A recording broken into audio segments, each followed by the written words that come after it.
Addiction is a severe problem nationwide, and it's sweeping across mid-Michigan. But the question is, what happens to your brain when heroin takes control? Perhaps this PSA will give you an idea. This is drugs. This is your brain on drugs.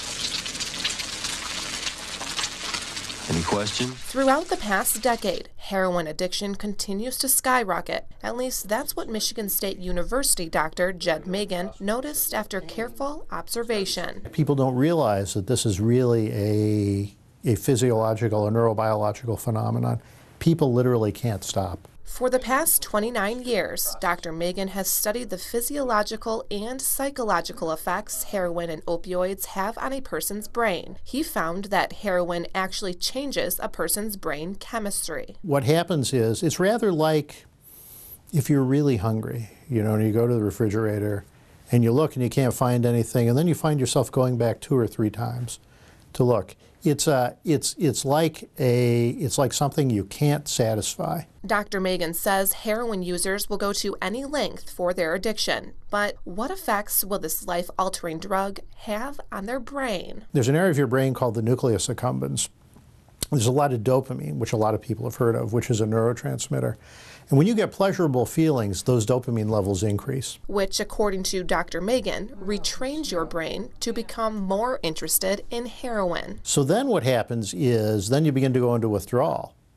And now you got withdrawal, so now you want to do anything to prevent that withdrawal. Over time, dopamine levels go up, heroin users boost their drug intake, causing withdrawals, which lead to heroin cravings, and a person's perception of reality is altered. You're so involved in the drug, and in seeking the drug, you ignore other things. You ignore childcare, you ignore your job, maybe you ignore eating, you ignore self-care. Leading to a shorter lifespan, according to Dr. Megan. We continue our community crisis series tonight with a very emotional story of 2 local families battling the same heartbreaking addiction. But as our Siobhan Klepfer shows us, their stories have a similar beginning, but a very different end.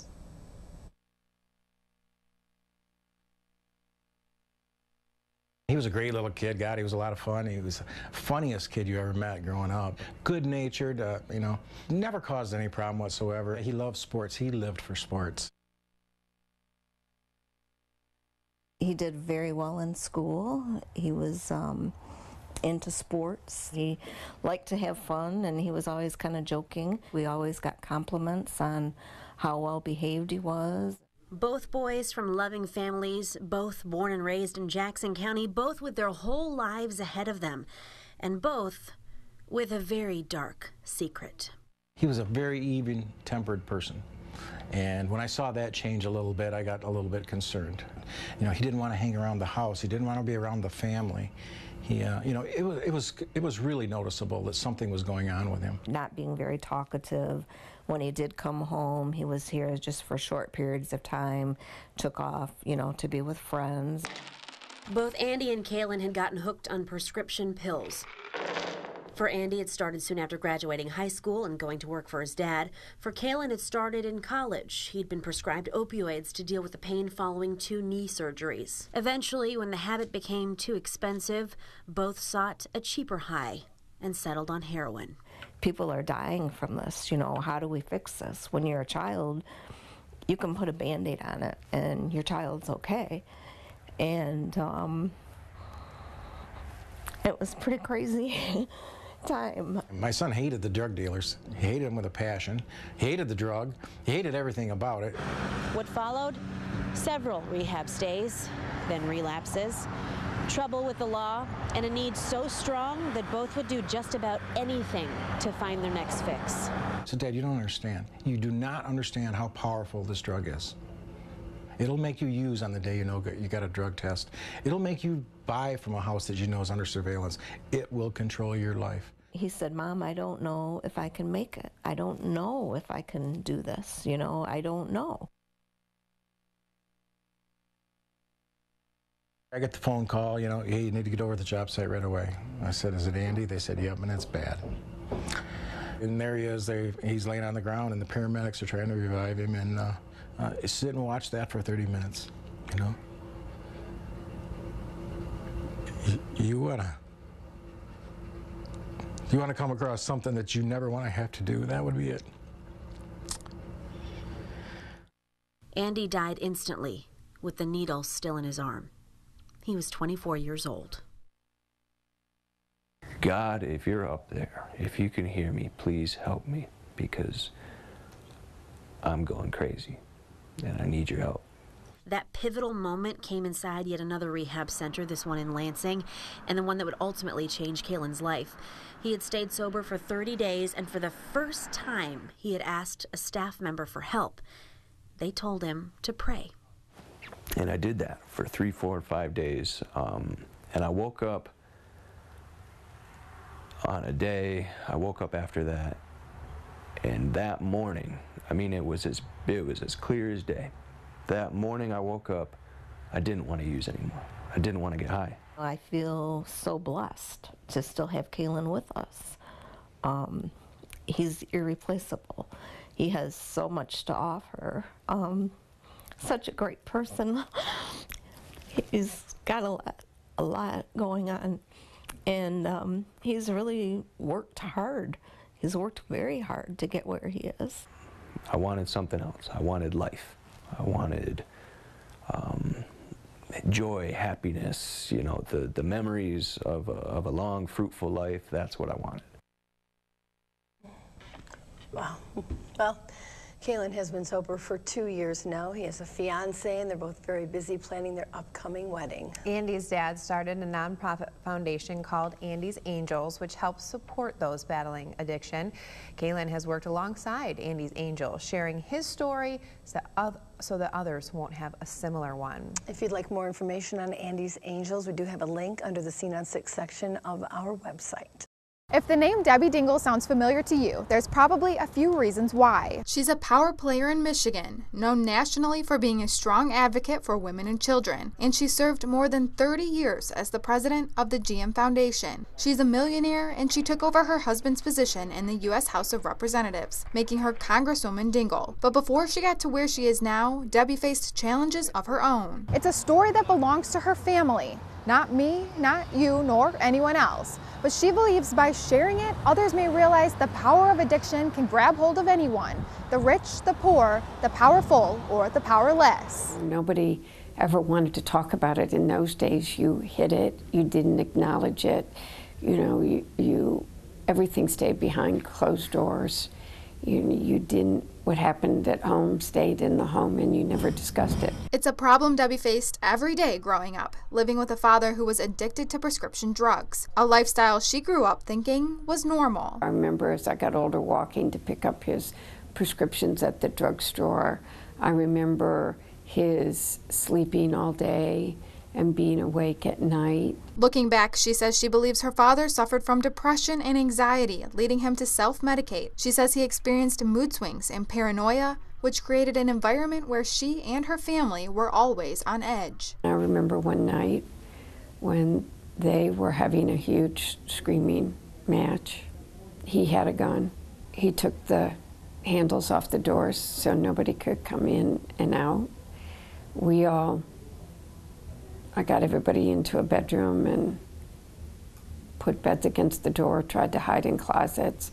You know, I called the police, but nobody came, nobody answered. The power of addiction is strong and didn't stop at her father. Debbie's sister, Mary Grace, also started taking prescription drugs, a problem she lived with into her adult life until she overdosed and died at the age of 44. I don't think that there's anything that we didn't go through in trying to save Mary Grace.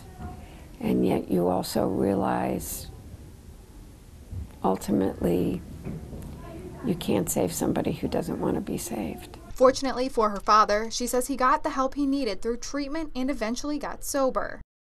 Definitely beneficial to make your goals detailed. Paul Cook works with recovering opioid and heroin addicts to help them begin a new life.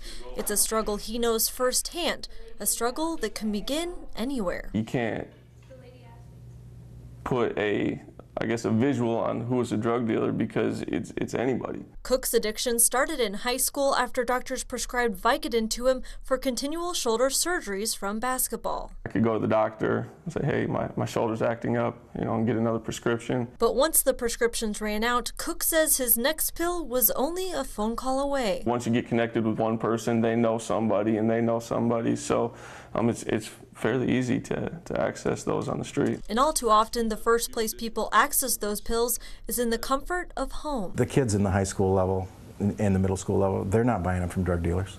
They're getting them from my medicine cabinet, your medicine cabinet. 2 out of 3 addicts gets their drugs from people they know, whether those people know it or not. Hirsch says holding on to opioids can turn a negligent relative into a drug dealer. Are you going to risk not going to the doctor versus the risk of having your child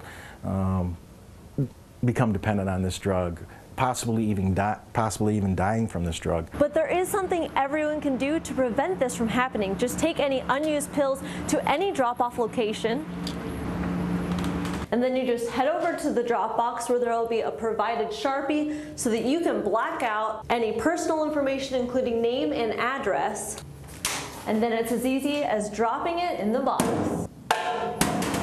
If you find someone with crack, it's very rare. It's all heroin now. Marijuana is still there, but it's mostly heroin or prescription pills. And that's exactly what Jackson County Sheriff's Deputy Andrew Sullivan uncovered in one of several traffic stops during our 3-hour ride-along. He noticed this man riding a moped drive through a stop sign after leaving a nearby housing complex. You ever been arrested before? No. Oh yeah, I have, for child support. Child support? Yeah. Okay. Do you have anything on you you shouldn't have? No. No drugs, guns, or anything like that? You mind if I take a quick check? The man agrees, but Deputy Sullivan's search turns up something different. What are you doing with an empty bottle? Me? Yeah, you. You spy crack over there? Where? You know what I'm talking about. Come on. Be honest. No. So it looks like he just bought some crack cocaine or heroin from the apartment complex over there. He bought some. Yep. He's not really being that truthful yet. You're done? Yeah, I'm done. Yeah, I'm gonna go back straight again. How much did you pay for this? Probably like 50 bucks. 50 bucks? Yeah. You didn't trade any pills for it or anything? No. No. This is for hydrocodone? That's what So he's got 120 and it's empty. So I wouldn't be that surprised if he just traded them for the crack cocaine. Hydrocodone is an opioid pain medication that the man says he was prescribed for back pain. If misused, it can be highly addictive. His 120-pill prescription was filled 2 days ago. The bottle is now empty. You can sell one of those pills on the street for $100. Yep. So this not a huge bag, probably maybe $100 worth. So maybe he sold one pill of that? It could be, or he could have owed an outstanding debt to a dealer over there, based on when it got filled. So he might have owed the drug dealer for past debts and gave him all 120 to cover the debt. 2 JNet officers arrive on scene to assist and test the drug before bagging and tagging it as evidence. So it did turn blue, which means it's positive for cocaine. Deputy Sullivan says oftentimes people use a combination of drugs to feed their addiction. A lot of times they'll use that in addition to the pills or the heroin to kind of keep themselves awake and enjoy the high. And if they counteract it with the cocaine, they can kind of enjoy it longer and stay up. While we finish up at this scene, the rest of JNet is tracking other suspicious activity around the city. They've got eyes on somebody outside of a local party store that they think might be either a dealer or someone looking to buy. Most likely a dealer if they're on foot over there. People that are buying know that we're looking for that, but the need to buy heroin is so strong that they'll risk it and drive down here in the middle of the day and buy it. That surveillance paid off. JNet stopped this car, and after questioning the woman, officers requested a female sheriff's deputy to assist with a full-body search. But before that could happen, she turned over a bag full of crack cocaine. Obviously, she had it concealed. At first, she stated that she didn't have anything on her. A little bit of talking, and we were able to find the crack. That's a lot of crack. That is a lot of crack. I think it makes an impact. I think especially the stop earlier and the one here, there's people that are going to drive by and see this police activity, and they might think twice next time about purchasing drugs or think twice about selling them. Obviously, we are out here and trying to make a difference. People staying around, just FYI right now, if you want to hold off on making contact. Clear. I'll just hold west of it until he starts walking again. And there is an inherent risk in it every time we go out here, but it's something that we put in the back of our head and just deal with the problem. As they're withdrawing for that medication, they literally are getting signals that they are going to die if they don't get it. For some, addiction may be a hard topic to talk about, especially when it involves heroin and prescription drugs. But this is an issue that can impact anyone, and starting the conversation with a family member or friend is the first step in changing that. A couple thousand people died last year, heroin overdoses, and it's creating chaos in our communities and with our families, a heartache and the tragic loss, and it's something that we just have to get ahead. I never saw myself going down this road, but I did. And there's numerous other people who never saw themselves going down this road, and they do. Community members had the chance to hear from federal and state lawmakers, local law enforcement, and even those who feel comfortable sharing their personal struggles with addiction. What it became for me was far greater than I ever intended it to be. I never woke up and said, today I think I'm going to become a heroin addict. Kalen's message about his experience was heard loud and clear by those in the audience and on the panel. But tonight's town hall also provided a chance for people to express their concerns and ask questions of those dealing with this crisis firsthand. Will you be there to support and continue to make sure that the states have the funds for the Medicaid programs that will help get these patients and support them? And when I say it works for them, it's not to be pain-free, okay? It's to have some semblance of a life. To inject, place black end against outer thigh, then press firmly and hold in place for keep going. 5 seconds. 5. Tense moments like this one have become a grim reality. Injection complete. For not only emergency responders, but local police in our area. There she goes. Come on. There she goes. Almost daily, they're responding to calls for opioid and heroin overdoses. Pedal to the metal. Pump his chest. There. Mentally preparing to deliver this life-saving narcotic reversal drug. Yeah, it looked in here. Known as Narcan. If you are ready to use. Hoping to give someone a second chance at life. I administered Narcan. Still not. Oh, he's waking up a little bit. We've responded to residences literally multiple times in a day. But officials say it used to be that people would buy their drug of choice and shoot or snort up in the confines of their own home. Not anymore. This surge in calls for overdoses is sending emergency responders to places you would never think a person would go to get high. Whether it's, a restaurant, a public building, a retail establishment, a street, a car. It's happening everywhere, in between the bookshelves at libraries. How much did you swallow, man? Even in the back seat of a patrol car. He said, I swallowed a little bit of crack and I also swallowed a little bit of heroin. This is body camera footage from the Eaton County Sheriff's Office. It shows a man who officers say appeared to have taken crack and heroin laying on the back seat of a cop car as deputies work to bring him back from the edge of death. Can you sit up for us so we can help get you out? As soon as they get the heroin, whatever they're close to, they're gonna inject it. And if there's a Wendy's close, if it's Potter Park Zoo, if it's under a bridge, we've found people in all different kinds of places all over the county. Lansing Fire Training Chief Teresa Robinson pulled some numbers for us so we could take a better look at the trends over the years. And what she found is shocking. In 2015, Lansing fire officials responded to more than 240 overdose calls. 69% of those patients were in a home. Just 1 year later, in 2016, the percentage of people using in their homes dwindled, with more than 250 calls for overdoses, 35% of those patients being in a home. But when you look at the data for this year, in 2017, the numbers are overwhelming. From January 1st until now, there have been more than 108 calls for overdoses in the city. Only one of them was in someone's home. The latest data from the Centers for Disease Control and Prevention show that heroin use is up across all demographics, meaning someone you know, someone you love could be addicted.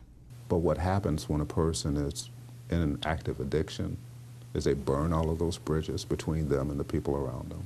I mean, just imagine for a moment, if you could, that a person has stolen their grandmother's earrings and sold them for dope, and what that's going to do to the family dynamic. Ingham County Chief Justice Don Allen presides over the Ingham County Sobriety Court and agrees that views on drug crimes and the people that commit them have changed over time. Where's the line between criminal and addict for you? For me, there's actually no real line that the person is one person who has committed an offense, so that offense has to be dealt with because it's a violation of the law. But having that offense in front of you actually gives you an opportunity to get that person treatment. Depending on where they are in their addiction, oftentimes the addict is also the criminal. But Jackson County Sheriff Steve Rand says his office is more concerned with getting the person supplying the addicts behind bars and getting the addict the help he or she needs. Oftentimes we will charge somebody if they are in possession of these drugs. If we find somebody that is used or is OD'd or is really sick, we don't tend to charge, nor does the prosecutor's office tend to charge these crimes. We try to get those folks to work with us. He's funny.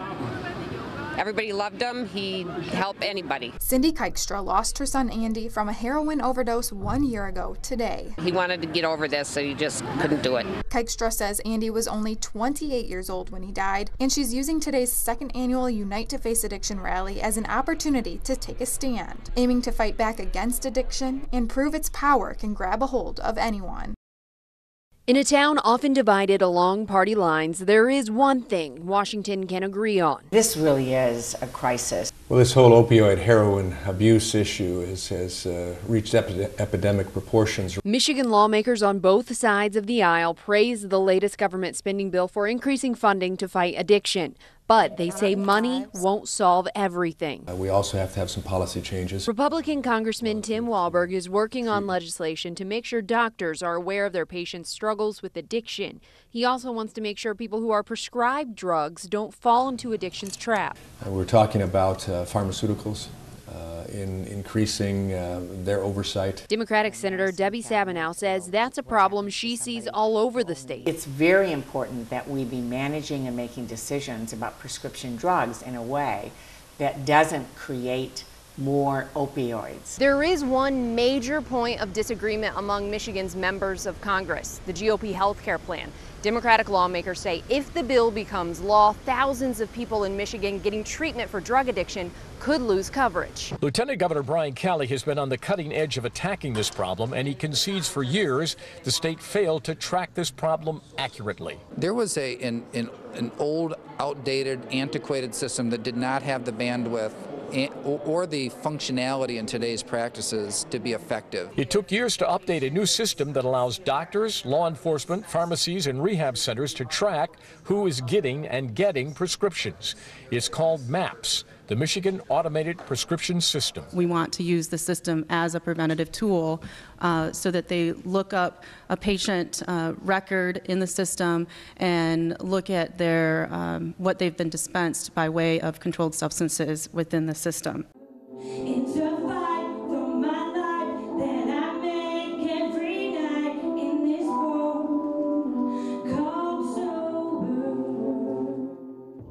The words of the song echo through Club Rise, where everyone in the room is in the fight of their lives every day, in this world that's never over, trying to push through into a new world they call sober. Each person intimately understanding the pain an addict goes through to get clean. At one point during the Club Rise meeting, I asked the group if any of them had lost someone to heroin. Nearly every hand in the room went up. It's a painful reality too many people are living. I lost my mom October 4th, 2015, and my little brother October 7th, 2016, of both heroin addiction. And I'm a big heroin addict, and it's just, you know, coming into here, I thought my life was over, and that's how I wanted to die, was heroin, until I came into here, and it's just truly a family, and I feel welcomed here, and it's changing my life. Rise is changing my life. Even the staff of the Rise recovery community has walked a similar path, a path that at times was so dark, Many thought they would never find their way, but Rise is lighting that path to break the cycle of addiction. Imagine a place like this where just young people in recovery, and there wasn't the stigma of, oh, you're an addict, and having it looked down upon. I didn't think it existed, and I'm so glad that I took the chance and came here. With a light spring rain falling in the Millers' backyard, a small oak tree is the centerpiece of a freshly made memorial garden, honoring their son, a popular Southeast Michigan musician, with a long life ahead of him. But Brian Miller's addiction to heroin is what ultimately led to the music ending. To never hear him play his guitar again, that hurts. Or write a song. Or write a song. Brian's struggle began about 10 years ago in college when he tried heroin. A young man with a promising future was addicted. Now the question was how to kick it and get his life back. A phone call Brian's mom, Jean, was not expecting. If you're driving, pull over, I've got to tell you something. And he told me that he had a problem with heroin. I said to him, are you telling me you're a heroin addict? And he said, no, I have a problem, but I'm going to be fine, Mom. After about 9 years in and out of counseling and detoxing, January of this year seemed promising. Brian was clean and even went to Florida in March to enjoy family time with his mom, dad, and 2 brothers who were his best friends. Jean and Dave extended their trip a few days after the boys had left. It was the drive home, stuck in a traffic jam in Atlanta, when they got the call that Brian had succumbed to heroin. I look back on it, and I drove the whole way, and I don't remember a lot of the trip. We'll always have a piece of him right here in the backyard. For the Millers, they had lost all hope that day in March. But for others, in neighboring Macomb County, the program Hope Not Handcuffs is restoring hope to addicts. We keep arresting addicts, throwing them in jail, and the average addict will relapse within 72 hours to 30 days after release. The program allows addicts to walk into any police station in Macomb County and get the help they need, which will break the cycle of throwing them in jail. If you think some police departments would laugh at this idea, you're not alone. Personally, me initially, not gonna lie to you, I was not on board with it, and a couple reasons. Cops don't like change, and when this first came out, initially I thought right away, this is a free pass for somebody that's done something wrong, that should go to jail and should get charged, and now we're gonna give them an out. Even the police departments that were like, I'll do it, but I'm only doing it because you asked me to do it, they now are singing accolades about, wow, this is so different, and this is so much more fun than going to a family's house to tell them, guess what, your kid is dead. It is the mission of Judge Davis to reach out to every police department in Michigan, asking them to offer the Hope Not Handcuffs program, a program that gives hope to some before all hope is lost. We were so hopeful for him, even though we always worried and we knew it would be a lifelong struggle. We had a lot of hope for our son. He had a lot of wonderful things happening in his life, and I know he didn't want to die. In Southeast Michigan, Justin Krieg, 6 News.